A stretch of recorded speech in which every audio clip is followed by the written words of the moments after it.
36. Mr. Pirelli, says Stan. Yes. The training doesn't seem very organised. You're right, Stan, it doesn't. Thing is, I've never had an apprentice before, and being the Stanley Potts is not really about training. It is about belief. It is about dreams. When you are in your caravan tonight with Mr. Dostoevsky and Natasha, I want you to dream of swimming with piranhas. I want you to dream of your childhood by the Orinoco. Can you do that, Stan? Yes, says Stan. Is this how Pedro Pedito trained you, Mr. Pirelli? Not really, says Pirelli. Then how did he train you? He threw me in. He threw you in? Cried Stan. Yes. He said he was certain that it was my destiny to be the next Pedro Pedetto. But he also said there was only one way to be truly certain. So he grabbed me, carried me up the ladder, and in I went. And what happened? Nothing. I thrashed around for a few seconds. Pedro watched what was going on. The fish swam happily around me. Then Pedro hauled me out and I was the right person. Gave me some trunks and a cape and I was off. Stan stares. He chews his lips at the thought of it. It was the old days, Stan, says Pirelli. It was a different world. We did things differently. Stan closes his eyes. He sees a boy just like himself thrashing in the water all those years ago. Why didn't they eat you, Mr. Pirelli? He asks. Why don't they eat you now? Pirelli smiles. That is the question, isn't it? He says. It is the one and only question. They do not eat me because they know I am there. I am not there to be eaten. They do not eat me because I am Pancho Pirelli. And they will not eat me because I am Stanley Potts? Correct. Stan looks at the fish swimming elegantly through the water. He looks behind him. Tickle Peter peers glumly at the tank. The boarman is there chewing a chop. The lady from the haunted house waves her fangs at him. Further away, he sees Natasha and Dostoevsky making their way towards them through the stalls. There's another secret as well, adds Pancho. What kind of secret? Asks Stan. A secret that can only be divulged to those who swim with the piranha. People like me? Yes. What is it? Pancho looks over both shoulders. You'll tell nobody, he whispers. Nobody, swears Stan. OK, the story's about piranhas, about them eating people and stripping them to the bone. Well, that's all they are, just stories. So they don't do it, asks Stan. Yes, they do, but not very often. Of course, you can never be certain. Every time I dive in, there's always that little worry. Is this the day of doom? Stan ponders.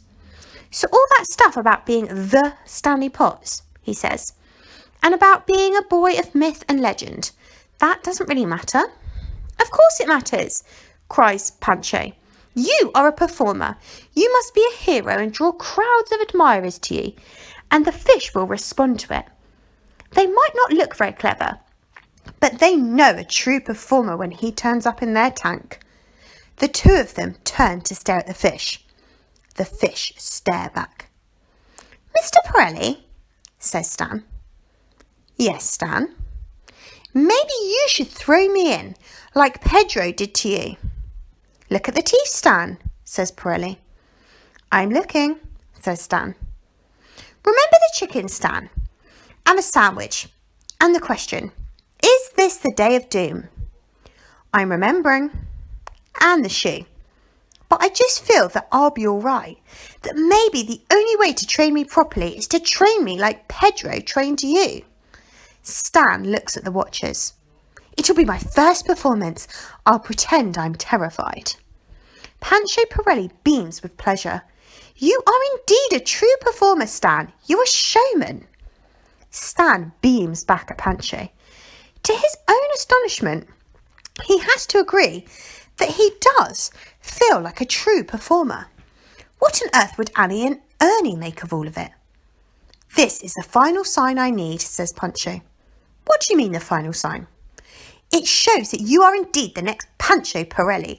You do not need to be trained. It is the statement of a true swimmer with piranhas. Throw me in. Are you ready, Stan? Stan steels himself. Yes, he says. I wouldn't do this unless I was pretty sure you'd be safe, you know. I know that, Mr. Pirelli. Pancho turns to the watching crowd. My friends, he calls.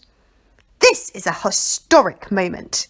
This is the great and wonderful Stanley Potts, the boy who has a date with destiny. Come closer. Watch him enter the tank of the piranhas. Watch him stare into the face of death. Watch him dance. The watchers edged closer. But he's just a little lad, calls someone. I too was once a little lad, responds Pancho. So were all of us. I wasn't, yells the woman with the fangs. And I was a little boarlet, snarls the boar man. Pancho ignores them. He takes hold of Stan's arm and guides him towards the tank. Are you certain? He mutters. Stan takes a deep breath. Yes, Mr. Pirelli, he says. Yes. He pretends to hold back. It's cruelty, comes a voice. The lad will get gobbled up. The crowd starts to close in. Faster, Stan, whispers Pirelli. He slings Stan across his shoulder. He begins to climb the ladder. Somebody stop him! A man yells. I can't look! It's insane! It's criminal! It's murder! Stop! Shouts Stan. Put me down, Mr. Pirelli! Pancho stops. Lets Stan swing down from his shoulders. Stan climbs the rest of the ladder on his own. He stands there at the top, all alone. It's all right, my friends, he calls. I won't be eaten. I am Stanley Potts. No, yells Natasha. Don't be stupid, lad, calls the Fang woman. No, Stan, cries Dostoyevsky. You were just meant to be practicing today. Stan holds up his hand to silence the voices. He feels proud and strong. He pulls the goggles down over his eyes. I will not die, he calls. He stares down into the tank. He sees the waiting piranhas staring back at him. Is that hunger in their eyes? No! Yells Dostoyevsky. Stan takes a deep breath. He stands right on the edge of the tank. Farewell, my friends, he calls. Dostoyevsky leaps past Pirelli, races up the ladder and reaches for Stan. Too late. As Dostoyevsky grabs for him, Stan steps aside, topples forward, and in he goes.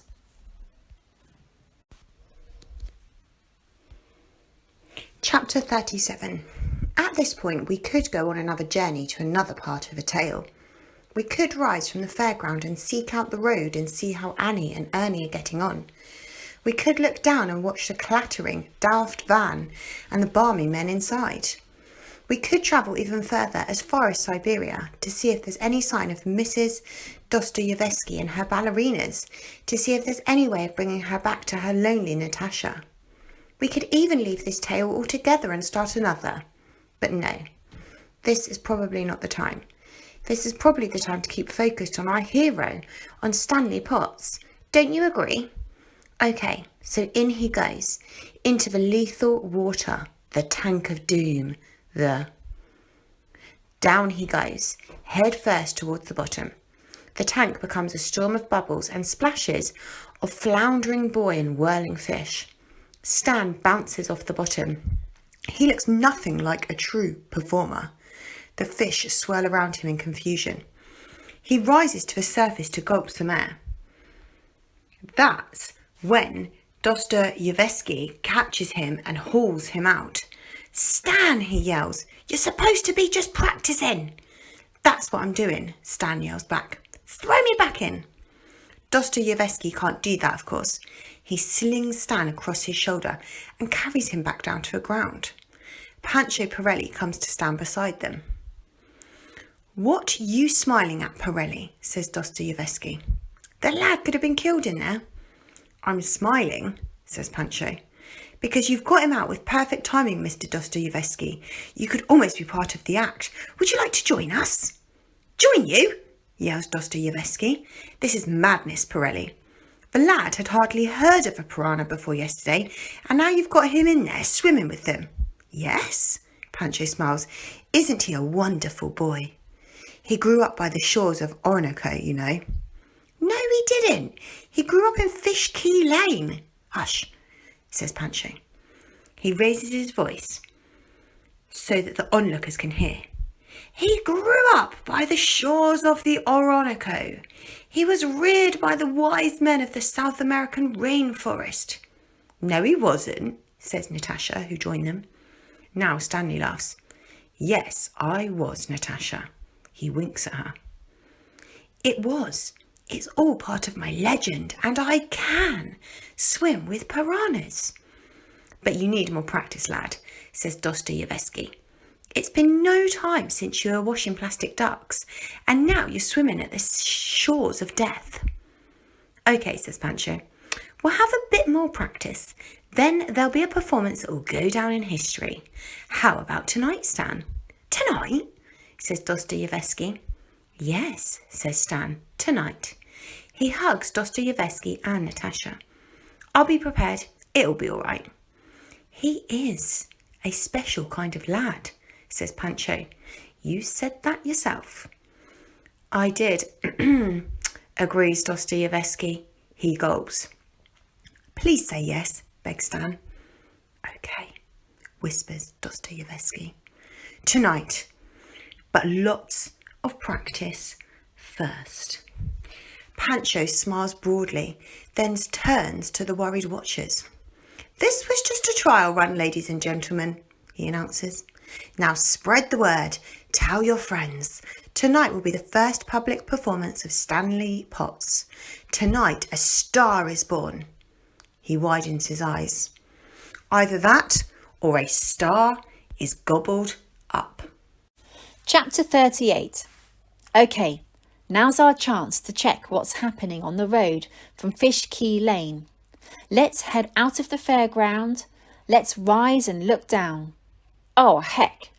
There's the Daft van already heading into town with the Daft message written on the side, and with Clarence P and Doug and Alf and Fred and Ted bundled up inside. They're approaching the traffic lights. And look, there's that same policeman waiting at the junction.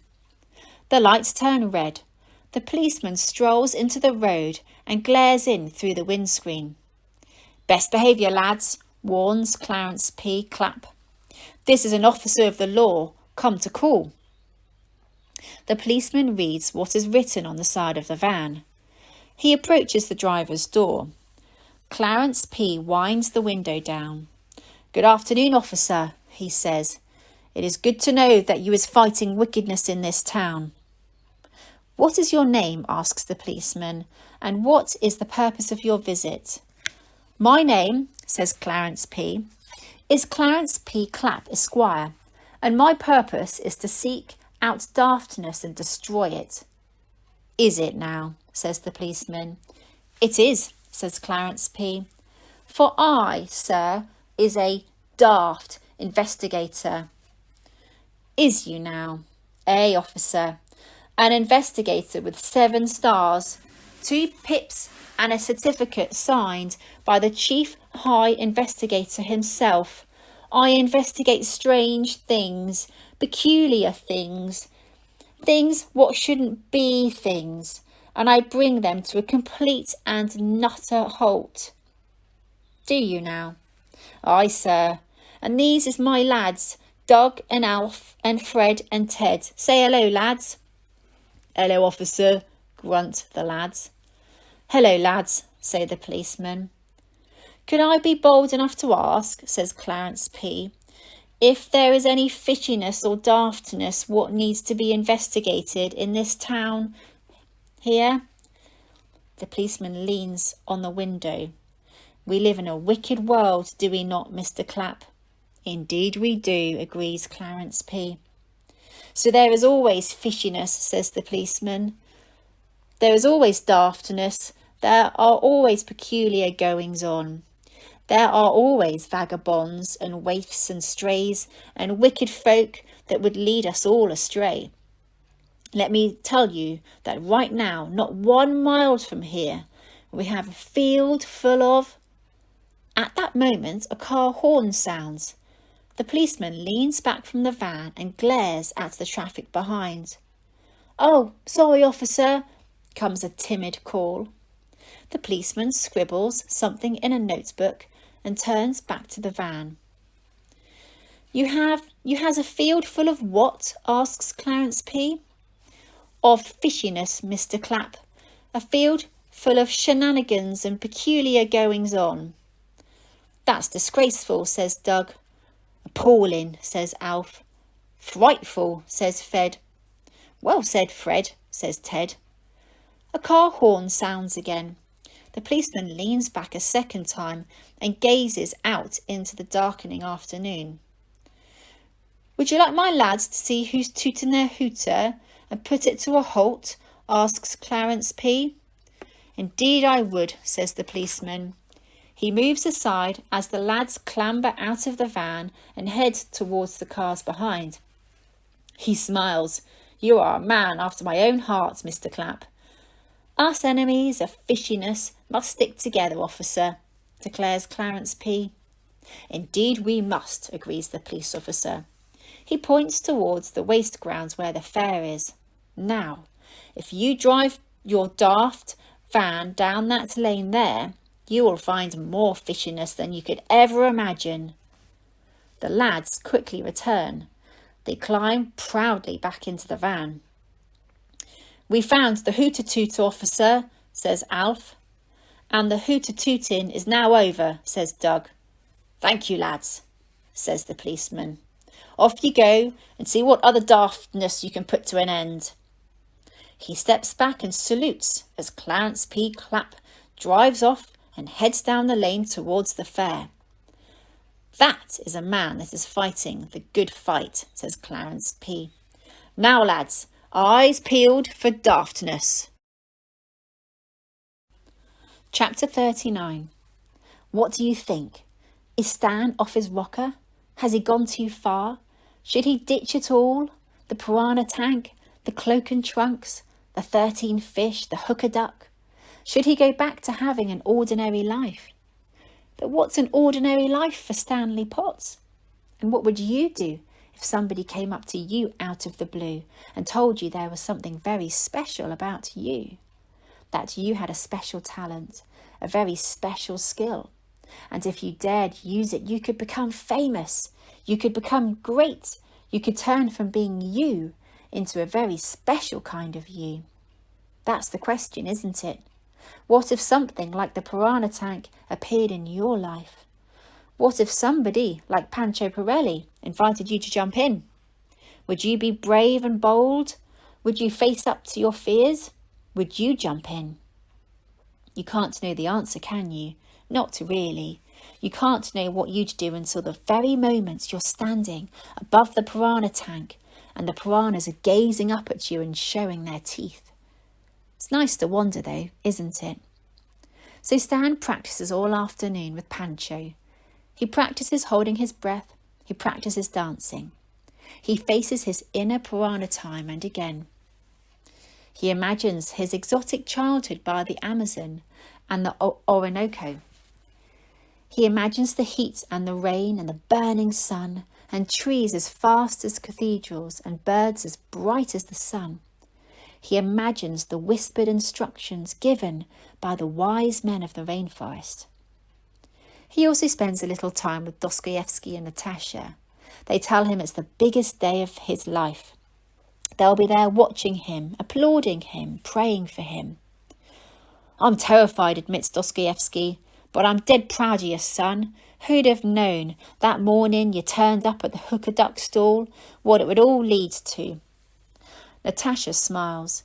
You make me think that anything's possible, Stan, she says shyly, and she lifts her eyes to the brightening moon, and Stan knows she's thinking of a slender woman in faraway Siberia. Stan dips his hand into the fish tank. He feels the fins and tail of the 13 fish, the fish he saved, the fish that somehow showed him the special talents inside him. Then once again he makes his way through the darkening fair towards Pirelli and the piranha tank. People whisper and murmur as he passes. That's Stanley Potts. Yes, the Stanley Potts. Stan waves to those who call out his name. He blushes at their praise. He grins at their encouragement. His cloak flaps behind him as he walks. He doesn't see the 5 men who watch from beside the wild boar cookhouse. Aha, says Clarence P. Aha, aha, ha, ha. It's him, of course. Him and his lads. By now, Clarence P. Clapp and the lads have seen enough fishiness to last them 100 years. Disgracious fishiness, appalling fishiness. They know they've surely come to the land of Rackarwuin. Ah ha ha ha ha, mutters Clarence P. What is it, says Doug. I should have knowed, says Clarence P. I should have thunk of it. Thunk of what, says Ted. Think of what might be behind all this. Think of what might be right at the heart of it. What is at the heart of it, says Ted. That, he answers. Act natural now, and look quick where I is looking and see the faces of evil. The lads swivel and look at Stan, whose blue cloak flaps around him as he walks. You have seen that face before, lads, says Clarence P. You might as well have forgotten it, but not Clarence P. Clapp, Esquire. Clarence P. remembers everything, always, everywhere. Clarence P. is not one to be tricked or fooled. Remember, Fishkey Lane, lads. Eh, boss, mutters the lads, though Fred and Ted glance at each other and scratch their heads. There was a lad there, I say a lad, though I should say a monster, that escaped just before we'd done the eviction. And when we looked at him, he was looking upon the face of evil. I remember, boss, says Ted. It was horrible, boss. It was like a nightmare, boss. Well said, Ted, said Fred. And now the nightmare is back, Clarence P. tells them. This time it is dressed in a sky blue cloak. Ah, says Alf. Can I smash his face in now, boss? Asks Doug. No, Doug, says Clarence P. Can you see how he's loved in this place? Can you hear how these fishy folk think that he's the pea's knees? Eh, boss, answers Doug. So we must bide our time. We must wait for our moments. But when we get him, we will get him proper. We will rip out the heart of fishiness in this place and put an end to it forever. Stan reaches the piranha tank. Tonight, says Clarence P., is when all fishiness will come to a complete and utter end.